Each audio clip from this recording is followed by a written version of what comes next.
Hello and welcome to another edition of the Talking City podcast with myself, Alex James, now our chief city writer, Simon Bajkowski, fresh from his jaunt to the south coast to watch. What adjective would you pick out for for that one, Si? Unwatchable. Unwatchable. It was an interesting experience. It was a bit bizarre being there because like the celebrations at full time were extraordinary. They were like epic. Just because Southampton had got to 12 points, so are not the worst ever team in Premier League history. But it was like they'd won the title or something. It was like, I was surprised there wasn't a pitch invasion. And like, you know, sort of on the drive back on 5 Live, the phone in the Chris Sutton and Robbie Savage were both absolutely battering the Southampton players. Yeah, I heard Chris Sutton describe them as a bunch of looters at one point. Yeah, but did say the fans can do what they want and the fans are entitled to celebrate however they. It was pretty much, and to be honest, like there wasn't much reaction from the Southampton crowd. Like throughout, I would say about minute 94, they suddenly started going, "Hold on, we can get a draw here." So it was just sort of a huge cacophony at the end of the game that was really something to see. But as far as action on the pitch went, it was dire. There we go. That's a better adjective than watchable. That can go in the promo a bit easier, I think. So, and a case of, I mean, it was a case of attack versus defence. So I think I don't think Southampton even mounted an attack until about the 20th minute. I saw the stat the other. Yeah, it was Ederson had, I think, 3 touches in the first half and Erling Haaland had 4, which kind of told you how little Ederson had to do and how unable City were to get Haaland into the game, or how well Southampton marked Haaland out of the game, whichever you sort of fancy taking. Are you a glass half full or half empty? I'm not sure. Yeah, generally half full. Right, I think, okay. Generally. I'm half empty, so I'd say City didn't get the ball to him. But of course, it was interesting because it was, Haaland's return to a winning team. The team have done so well without him. He's sticking back in the team. Can they still play that style and sort of have a winning side? And the answer was no. That the system. Obviously, they've been doing much more narrow in recent weeks, which on paper you think Haaland feels better as a focal point in a 4-2-3-1, but 4-2-2-2, I think we would probably describe it as has been the way that Pep's gone recently. How much of that is an impact? Or is it just a case of you play in Southampton, they've got 2 banks of 5, there's very, very little space. It's a different kind of, I know City have come up against that countless times in the past, but it's a slightly different kettle of fish. I think it's a bit of both. McAtee played, and McAtee has been very good when he's played recently, and he's been part of that 4-2-2-2, but he was kind of out on the right wing in the first half, but sort of not really getting anything. Everything was going down the left, and City just weren't creating enough, really. The most dangerous they looked was when Ruben Diaz played the ball to Guardiola in the box a few times, and then it was kind of like, can they make anything happen from there? And, not to discredit him, but you don't want Ruben Diaz to be your sort of chief creator, because you want Kevin De Bruyne or Phil Foden or someone like that to be the one making the difference and kind of picking that Southampton defence apart, but they just were unable to do it. I think, Pep admitted himself afterwards that Southampton surprised him. Like, he wasn't expecting them to be as defensive as they were. And after 15, 20 minutes, he was like, oh no, we need wingers on the pitch. So City were kind of thrown in the first half and then just couldn't get going, really. Yeah. I'll come on to the subs in a minute, but there definitely wasn't any complacency from Pep, even when he got the classic goal difference question, I think, didn't he, in advance of the game? Like, opportunity to put 7 past Southampton, for sake Arsenal. But obviously I wasn't at the game, but it did feel pre-season-y from any kind of complacency from the City perspective, do you think? I don't think so. I don't think you could question the hunger as sort of, that was one of the questions post-match to Pep. I think it was just a case of things not gelling, and it looked really awkward, and Haaland didn't really fit in. But I think it was just that the sort of combination of your creative players in De Bruyne and Foden not doing anything, and Southampton just defending for their lives, really. It was a very good performance from Southampton. City should still have won the game, should still have found a way through, but when they weren't firing anywhere near their best, and I think that's just a form issue rather than a hunger issue. They just weren't able to do it. Obviously, Doku comes on at half-time, gave a bit of impetus. Yeah. At least, he is what he is, isn't he? He's a front foot player. He's a make things happen or nearly happen player. Yeah. And it was notable that as soon as he came on, there were 2 or 3 players being drawn to him.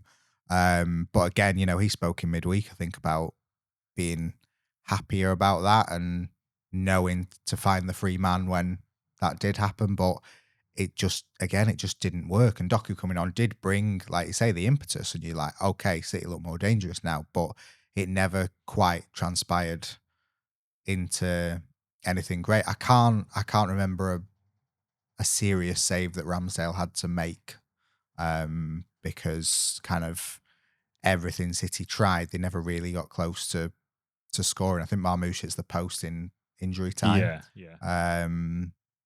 But other than that, they just didn't get close enough. Bit surprised he didn't come on earlier. I think so. Yeah. I can't remember the minute he came on, but it was kind of 5 minutes to go territory, wasn't it? Yeah, I think so. But I sort of think when Pep likes to be in control of games, and City were undoubtedly in control of the game. So when they are, he's kind of thinking, well, I don't need to change anything. I just need those players that are on the pitch to make the difference rather than to change anything up. But I think when Marmoush came on, it a bit like Doku, it was like, oh yeah, he's brought something different, and maybe should have been on a bit earlier. Surprised Haaland got 90. Yeah. I think Pep was as well. I can't imagine it was the plan for him to play 90, but he was fit enough to play 90 and push through. And he's one of those players that, you probably don't take off if they say they want to carry on for the whole game. He was just very frustrated throughout the game, and he just didn't quite look like he was on it. He didn't look like he was as sharp as we know he can be. But what's it been? 7 weeks, 6 weeks, yeah, 7 weeks? Yeah. So there's always going to be that rustiness, but then as well, it's kind of more complicated because you've got the FA Cup final next weekend, and you want him to be fit for that to start. So what's the best thing for that? Probably 90 minutes against Southampton, but then if it comes at the cost of the result against Southampton, then it's something you're going to have to live with. Like, I'm not sure he would have played the 90 if they didn't have the cup final this weekend. Is it? I mean, this seems a mad question, but is it unthinkable he doesn't start that cup final? I think so. Yeah. I mean, I sort of asked Pep afterwards. Does Erling need wingers rather than sort of fullbacks to be providing the attacking threat and to make the system work? And the answer was kind of no. He just needs anyone who can kind of be creative, and that was kind of Pep's assessment of the game. They just weren't creative. They weren't good enough creatively, and that's why they didn't find Haaland and they didn't find a way to beat Southampton. So I think that point was basically like Erling can play in any system. He just needs people to be better at getting the ball to him. And perhaps, I don't know, you can't take one game in isolation, but maybe Foden doesn't start the final, maybe McAtee doesn't start the final. Yeah, Marmoush and maybe Gundogan. Yeah, or maybe Doku, depending on how they set up, I guess. It feels like there's probably 7 or 8 that you can hang your hat on starting. Yeah. And then it's those kind of maybe creative players, the two creative, I guess the two of the kind of two attacking 10s or 2 wingers, depending on where the lineup goes, and then the right back, I guess, or the left back if Akanji plays right back. So I think Haaland starts the final, whatever, and it's kind of like, he's here, he's fit, why wouldn't he start? But it was interesting, and I think there was quite a lot of frustration on Saturday because when Haaland isn't getting the ball, he's just not doing a lot. Yeah. Like he's occupying the defenders, but if they're all there anyway, Yeah. he's not like he's pulling them out of space or anything because they're just sat there happy. So he didn't bring a lot to the team.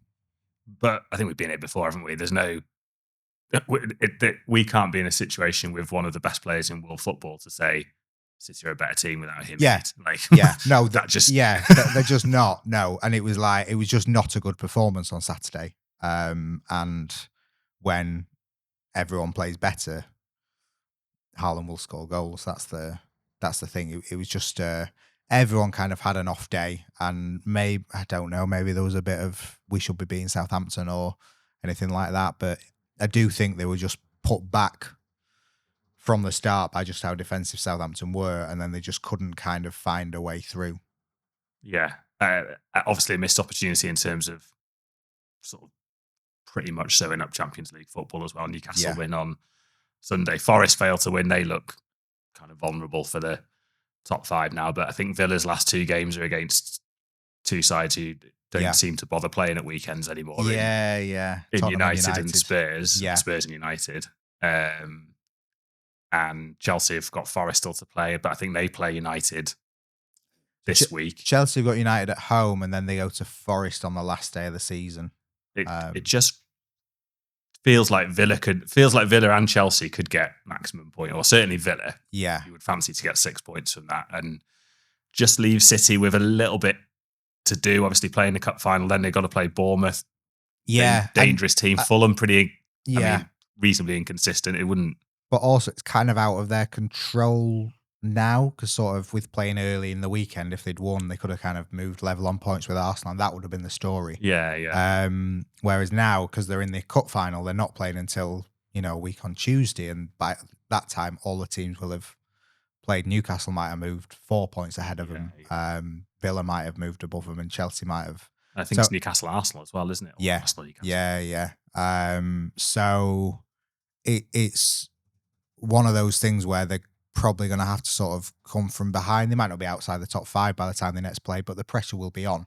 And Bournemouth at home is a tough game. They beat Arsenal at the Emirates the other day. So still fighting as well, aren't they? Yeah. Possibly, depending on what the cup final result is. But so it's all a bit more difficult now. And I still think they'll get top 5, but it's just they've just made it harder than they needed to make it. And especially after the kind of last 6 weeks as well, where it's been not quite. It's not been the old City. It's been far from the old City, really. But it's been the shoots of recovery have been there a little bit, haven't they? And they've been doing what they needed to do. Yeah, which is what they've always done in April and May. Yeah.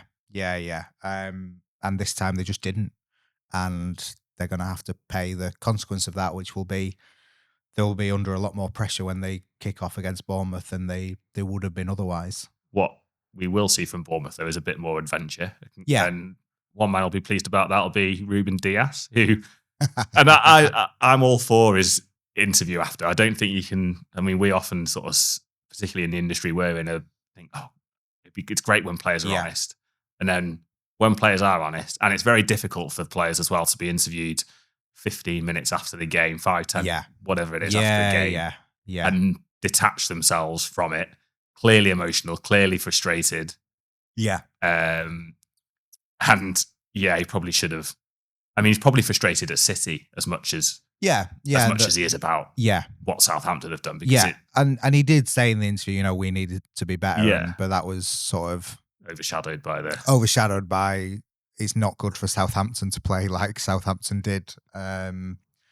It was just, it was one of those, it's rare, isn't it, when you go to a game and one of the questions that has to be asked of a manager is something that one of his players has just said. Yeah, that hardly ever happens. Yeah. So and Pep distanced himself from it and said, no. Pep probably handled it how Diaz should have handled it if he had taken a breath. And, I'm sure a quiet word will have been had to say, like, look, even if you think like that, you can't say it. I remember, but it is also kind of how this City team feel and why they win so much and things like that. I remember when I think it was maybe in his first season, City went to Liverpool and lost 3-1, and Rodri came out and was like, well, we're the better team, we played the better football, and like the stats showed that, but they lost 3-1. It's like, it just sounds a silly thing to say, and it sounds a silly thing for big, rich Manchester City to come and moan at Southampton sort of not opening the door for them to come in, because that's what it, their interim manager said, if we went toe to toe with City, we'd get slaughtered. So we have to find another way, and they did, and it's on City to find a way to break them down, and they couldn't. But I'm like you, I kind of don't mind those kind of interviews where the players just say what they really think. Did you listen to the whole of 5 Live? I listened to, I think I got some way into 606 before I ran out of steam. Right. No, well, just because the last call on 606 was the Southampton groundsman. Oh, was it? No, I didn't hear that. Ground staff, who was talking about how much they'd watered the pitch, and so his comments that the pitch was dry. They love a dry. I feel like Man City, lots of Premier League teams actually, but City and Arsenal, lots of them comment on dry pitches. But the thing is as well, like, if the pitch is dry, the pitch is dry. Like, it's not a criticism.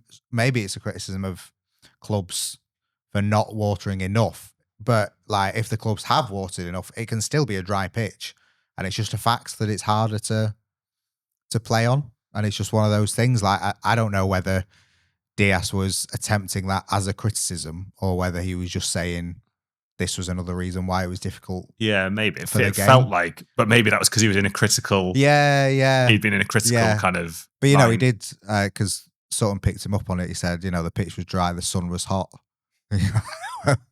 Oh, yeah, that sun tends to be quite hot. But then also, if you are Southampton, and, it's not a unique set of circumstances, but it's quite unusual for a team who are as bad as Southampton have been all season, have been relegated for what feels like 5 months, to suddenly find that steel and that determination, that desire, solely because of the points record. In any other season, that would unlikely be the case, obviously, unless you got another ridiculously bad side trying to emulate Derby. But that's it. And like, considering it was a Southampton team who last week lost 2-0 to Leicester, it's like, where have they found this from? But they found it, and it's City's fault that they and like maybe it was more defensive than perhaps anybody anticipated, but I think if any team towards the bottom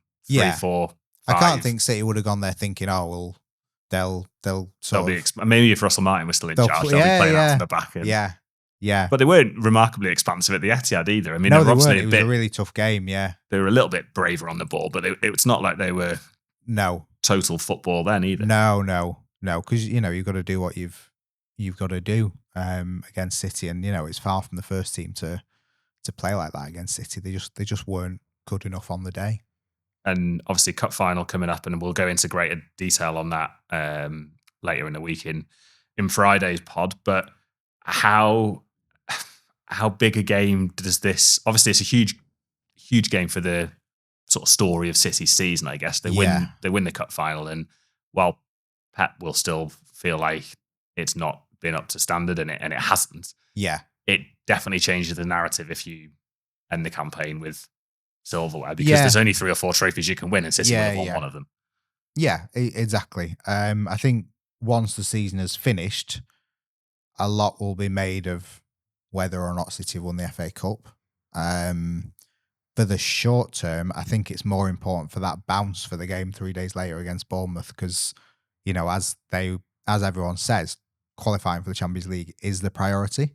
And I think if they beat Palace, that will kind of bring back the feeling that they're in a very good stretch of form, and kind of, because the Southampton game was as disappointing as the United game, really. But the United game has kind of been lost a bit in that disappointment, because so many wins have come after it, basically. So if the Southampton game can be a blip and City win their 3 remaining games of the season, then they've had a fantastic end to the season. But if they lose to Palace and, maybe a few teams overtake them in the league, like, suddenly all the pressure is really on them again for a and an opponent who they should beat at home, but who have been really tricky for City and a lot of teams. And Palace, I mean, we saw it. I was alongside you at the Etihad. We saw what they can do on their day. I guess they are going to be braver. They are going to go out City. They've got a clear identity. They've got a clear system that they're not going to deviate from. And they've got pace and width in attack. So City are going to know exactly where their strengths and therefore their weaknesses are. And they've got 5-2 from 6 weeks, or not even 6 weeks ago, last month, to fall back on. So it's not all doom and gloom just because we haven't been able to get 3 points on Saturday. No. But it will be. It should be a really good game. But it will be a testing game because Palace have kind of come into their own again under Glasner and are in really good form going into it. So it's another game where, maybe City will be less surprised, but they'll also have to be a lot better if they want to win. And as we said, that game obviously on Saturday at the traditional time of 4:30. But we'll have all the build-up throughout the week. We'll have, obviously, reporters at the game. We'll have another podcast on Friday. Pep Guardiola speaking to the media on Friday, of which Simon will be one of. Yes. So we'll have every base covered on all the usual channels. And we'll leave it there until Friday for our Cup preview. Thanks very much for watching and listening, and we'll see you soon.